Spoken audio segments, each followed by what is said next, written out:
रक्षाबंधन, कच्चे धागे।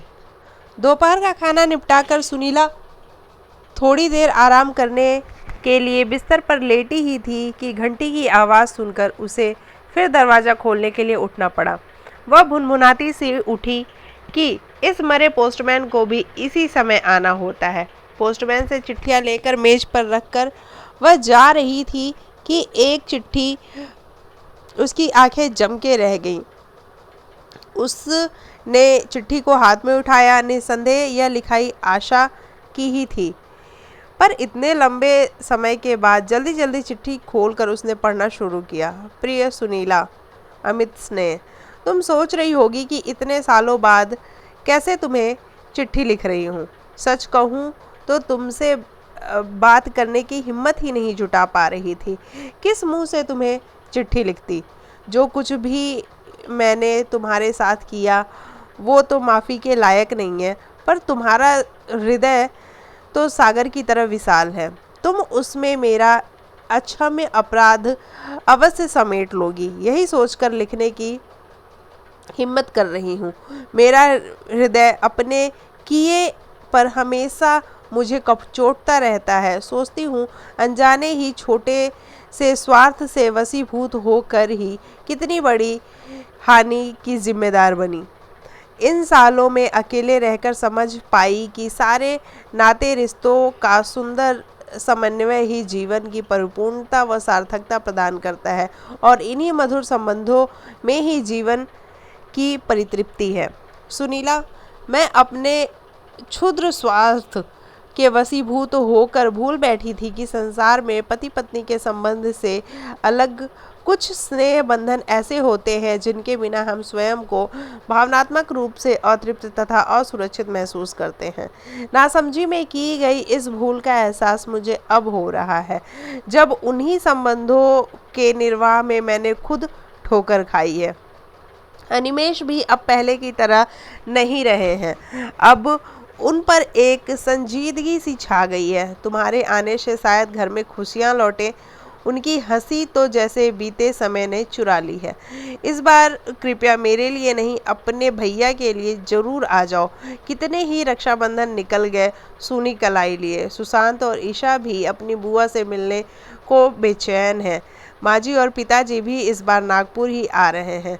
सुनीला, अगर हो सके अगर तुम नहीं आई तो मैं यही समझूंगी कि तुमने मुझे माफ़ नहीं किया और जीवन पर्यंत इस अपराध बोध को ढोती रहूंगी। तुम्हारे स्नेह की आकांक्षी, तुम्हारी भाभी आशा।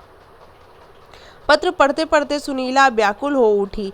उसकी आंखों में से आंसू बह निकले। पर कितना अंतर था ना इन आंसुओं में और सालों पहले बहे उन आंसुओं में, जब उसके बड़े भैया के पास कभी न जाने की प्रतिज्ञा की थी। कहीं अतीत में उसका मन भटकता चला गया। सुनीला को याद है कि कैसे आनंद तिरेक में डूबी वह हर रक्षाबंधन में मायके दौड़ी चली जाती थी। उस दोपहर भी वह हर वर्ष की तरह भैया के लिए ढेर सारी राखियाँ व मिठाई, नारियल वगैरह खरीदने बाजार गई थी। आखिर क्यों ना लाती। अपने भैया की कलाई पर राखी बांधने वाली वह इकलौती बहन जो ठहरी थी। पर उस क्रूर सत्य से वह कहाँ परिचित थी जो घर पर उसकी प्रतीक्षा कर रहा था। घर पर आकर अपने पैकेट अंदर कमरे की अलमारी में रखने जा रही थी कि अंदर से आती खुसुर फुसुर से वह वहीं रुक गई। यह तो भैया की आवाज़ थी। वे भाभी से कह रहे थे, सुनीला बड़ी देर से दिखाई नहीं दे रही है, कहाँ गई है। गई होगी अपने लाडले एकलौते भाई के लिए राखी खरीदने। खैर, यह बताओ कि राखी बधाई पर सुनीला को क्या देना है। मैं तो अपने मायके जा रही हूँ। पर आशा, त्योहार पर तुम घर में नहीं रहोगी तो सुनीला क्या सोचेगी। जो सोचना हो सोचे, मेरी बला से। देखो जी, कह देती हूँ, 100 रुपए से अधिक हम नहीं दे सकते। वह क्या लेकर आती है, नारियल और आधा किलो मिठाई, बस। भाभी ने कटाक्ष किया तो भैया सुनकर चुप रह गए थे, मानो उन्होंने अपनी स्वीकृति दे दी हो। वह स्तब्ध रह गई कि अब उसकी भावना को लेन देन के तराजू पे तौला जाने लगा है। सच मानो तो उसे भी भाभी का कहना उतना बुरा नहीं लगा जितना भैया का चुप रह जाना। आशा तो पराई जाई थी, पर भैया और वह तो एक ही माँ की कोख से सुख दुख के भागी बने थे। बचपन की सारी खुशियां व उलझनें दोनों ने साथ साथ बांटी थी। बड़े भैया की चुप्पी उसे ऐसी लगी जैसे किसी ने कई मन पत्थर उसके सीने पे रख दिए हों।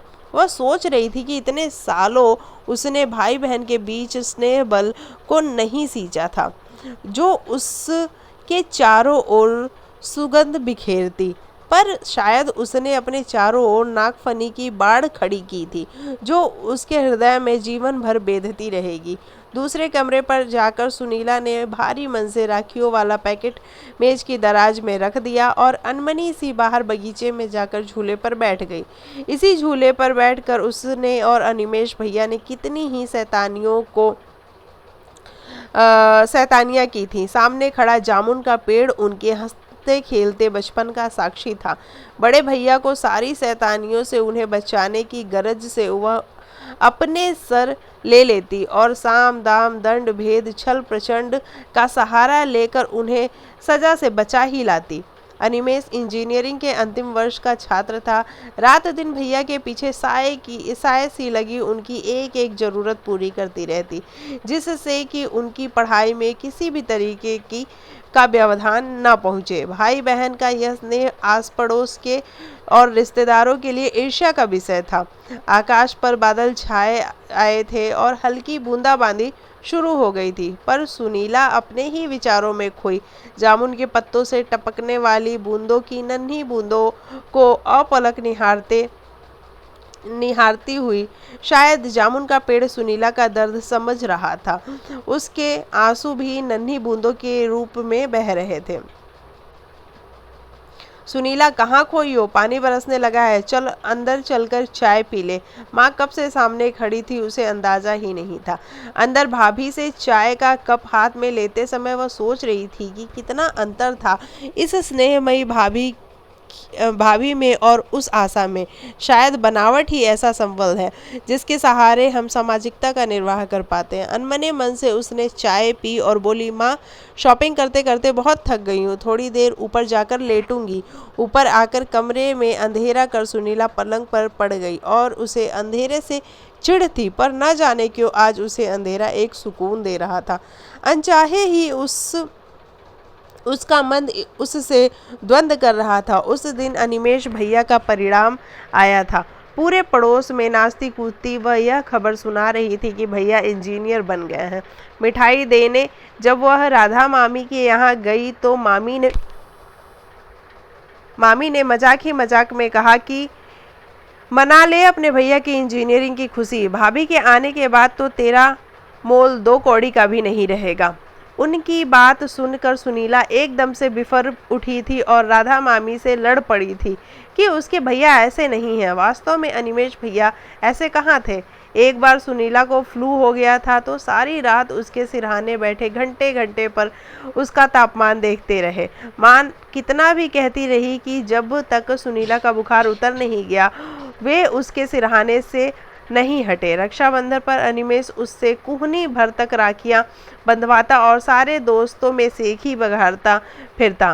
पूरे हफ्ते भर तक राखियां उसके हाथ में से न उतरती। बिना सुनीला के अनिमेष का एक भी काम नहीं होता। कॉलेज से लेकर घर तक हर काम में सुनीला अपने भैया के सहभागी होती। सुनीला, खाना खा लो, यह सब नीचे तुम्हारा इंतज़ार कर रहे हैं। यह आशा की आवाज़ थी। सुनीला के विचार को रोकते हुए ये आवाज़ उत्पन्न हुई, नहीं भाभी, आज खाने का मन नहीं है, तुम लोग खाओ। प्लीज़ लाइट बंद करती जाना, मुझे नींद आ रही है। नींद उसकी आंखों से कोसों दूर थी। वह तो आशा के बारे में सोच रही थी कि क्या यह वही आशा है जिसे घर वालों के विरोध के बावजूद वह अपनी भाभी बनाकर लाई थी। उसने आने वाली अपनी प्यारी भाभी के लिए क्या क्या तैयारियां नहीं की थी। दिन रात एक कर दिए थे। उसने भागते दौड़ते राधा माँ से कहती, जीजी बहुत बड़े घर की लड़की लाने जा रही हो, कहीं तुम्हारे इस हंसते खेलते संसार में आग न लग जाए। माँ सोच में पड़ जाती। पर सुनीला ने तो जैसे आशा के लिए सारी दुनिया से लोहा लेने की ठानी थी। आखिर उसने अपनी भाभी के रूप में जिस परीलोक की राजकुमारी की कल्पना की थी वह आशा को देखकर यथार्थ साकार होती दिखाई दी थी। वास्तव में आशा का सौंदर्य अप्रतिम और रूप अनिग्ध था। नाग चंपा के फूल कितने ही सुंदर क्यों न हो, पर चारों ओर लिपटे भुजंग उन्हें पास के से गुजरने वालों के लिए बाधा बना देते हैं। आशा के पिता उसी शहर के पुलिस कमिश्नर थे। लाड प्यार में पली 2 भाइयों की इकलौती बहन थी। बस उसके एक इशारे पर घर भर में तूफान खड़ा होता था। आशा सुनीला की ही क्लास में पढ़ती थी। सुनीला तो उसे मन ही मन भाभी मान बैठी थी। अनिमेष और आशा का रिश्ता तय हो गया। आखिर कमिश्नर साहब को भी घर बैठे इंजीनियर कहाँ मिलता। इसी बीच भैया ने रेलवे में काम करना शुरू कर दिया। संयोग से उन्हें पहली पोस्टिंग अपने बुलंदशहर में ही मिल गई। भाभी बनकर आशा घर आई थी। सब सामर्थ्य से बढ़कर उसे खुश रखने की सोचते, पर वह ससुराल वालों को मन से कहाँ स्वीकार कर पाई थी। उसने अपने घर वालों के बीच में जो रिश्ता बनाया था उसे औपचारिकता कहा जा सकता था। बस भैया 2 पार्टों के बीच तटस्थ होकर रह गए थे। उनके पास इसके अलावा कोई और चारा भी तो नहीं था। सब एक ही छत के नीचे अजनबी से रहने लगे थे। जब तक सुनीला की शादी नहीं हुई थी इस अजनबीपन के एहसास को ढोते रहना उसकी मजबूरी थी। पर विवेक से शादी के बाद उसकी वह मजबूरी भी खत्म हो गई थी। विवेक हैदराबाद में एक अच्छी फॉर्म में मैनेजिंग डायरेक्टर था। जॉइंट फैमिली थी उसकी। अपने ससुराल में विवेक की पत्नी के अलावा वह सब की प्यारी भाभी और बहू सब कुछ थी। शायद आशा से मिले घावों ने उसके संवेगों और उसको और संवेदनशील बना दिया था, जिन में तप कर वह कुंदन हो गई थी। निलय और निशांत होने के बाद उसका मायके जाना कम होता चला गया। उस सच से शायद वह खुद ही आंखें चुराने लगी थी। भैया भाभी के साथ रहना माँ बाबू जी की तो मजबूरी हो सकती है, पर वह क्यों जबरन परायों पर अपनेपन का एहसास थोपे। धीरे धीरे सुनीला का मायके जाना रक्षाबंधन तक ही सीमित रह गया था। भैया की कलाई में राखी बांधते समय जब वे कुहनी तक राखियाँ भर देने की जिद करते तो उसे वह अपने पहले वाले भैया लगते और वह फिर से अपने बचपन में जी उठती। उनके बीच रिश्तों की वही एक नाजुक डोर बची थी। आज एक झटके के साथ वह भी टूट गई थी। क्यों इतने साल वह अपने मन को छलती रही। सच तो तब भी वही था जो आज है। तभी उसने एक डिसीजन ले लिया, कभी भैया के घर न आने का डिसीजन। इन्हीं विचारों में सारी रात डूबती उतरती रही। न जाने क्यों उसे वह रात बरसों लंबी लग रही थी। सवेरे सवेरे अपना सामान बांधकर वह तैयार हो गई। माँ उसे तैयार देखकर आश्चर्यचकित रह गई। अरे अभी तो आए 2 दिन ही हुए हैं, अभी कैसे, कहाँ जा रही हो? और उसने रात भर में जो बहाने ससुराल वापस जाने के लिए सोच रखे थे सब सुना डाले, पर माँ ने अपना अंतर्मन क्या छिपा पाती। शायद माँ भी समझ गई थी। भरे मन से माँ ने उसे विदा किया। निमेश भैया उसे ट्रेन में बैठाने आए थे। जाते जाते भी उसके मन में विश्वास था कि भैया ट्रेन के चलते चलते तक उससे इतनी जल्दी वापस जाने का कारण जानना चाहेंगे। पर पता नहीं भैया क्यों अनमने से बने हुए थे। धीरे धीरे ट्रेन ने प्लेटफॉर्म छोड़ दिया। तब तक भैया को देखती रही जब तक कि वह उसकी आंखों से ओझल नहीं हो गए। यात्रियों की नजरें बचाकर उसने अपने पल्लू से धीरे से अपनी आंखों को पोंछ लिया। बरसों बीत जाने के बाद भी तब से वह फिर मायके नहीं गई। माँ की चिट्ठियों से ही वो खैर तलब ले लेती थी। अनिमेष भैया का तबादला नागपुर हो गया था। भाभी और बच्चों के साथ वो नागपुर चले गए थे।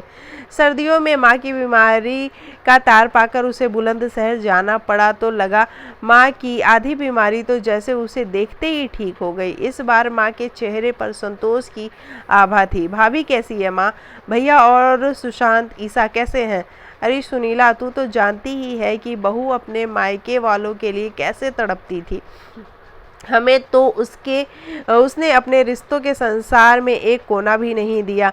बहू के भाई की शादी के बाद से ही धीरे धीरे उसमें अंतर आना शुरू हो गया था। मायके जाने की रफ्तार भी कम सी हो चली थी। शायद नई भाभी ने उसका पत्ता साफ कर दिया था। उसके साथ भी वही दोहराया जा रहा था जो उसने हमारे साथ किया। अम्मा ने सांस ली। सच में बोया पेड़ बबूल का आम कहाँ से हुए? माँ अपनी धुन में बोले चली जा रही थी। सच सुनीला, जाते समय बहू खूब रोई और मुझे और तेरे बाबूजी को साथ ले जाने की जिद करती रही। पर तू ही बता बेटा कि इतना बड़ा घर किसके भरोसे छोड़ कर जाते? यहाँ भी तो कोई देखने वाला चाहिए था ना। अब तो बहू इतनी बदल गई है कि देखे बिना तू कल्पना ही नहीं कर सकती। सच माँ। और मन में असीम संतोष का अनुभव करती हुई वह हैदराबाद लौट आई थी। चिट्ठी हाथ में लिए वो पलंग पर लेटी थी। विवेक कब फैक्ट्री से लौट आए उसे पता ही नहीं चला। अरे भाई, आज क्या भूखे रहने का इरादा है? पेट में चूहे कूद रहे हैं। वह जैसे नींद से जागी हड़बड़ा कर विवेक के लिए चाय नाश्ता ले आई। क्या बात है, आज कुछ ज़्यादा ही खुश नज़र आ रही हो? उसने धीरे से विवेक की ओर आशा भाभी की चिट्ठी बढ़ा दी। अच्छा, तो इसलिए श्रीमती जी इतनी खुश नज़र आ रही हैं। पत्र पढ़कर मुस्कुराते हुए विवेक बोलो, चलो तुम्हारा नागपुर का रिजर्वेशन करा देते हैं परसों का। तुम्हें शॉपिंग वगैरह भी तो करनी होगी। चलो फटाफट तैयार हो जाओ। राखियाँ खरीदते समय खुश होकर वह सोच रही थी कि इस बार परसों बाद भैया के हाथों में फिर ढेर सारी राखियाँ बांधेगी।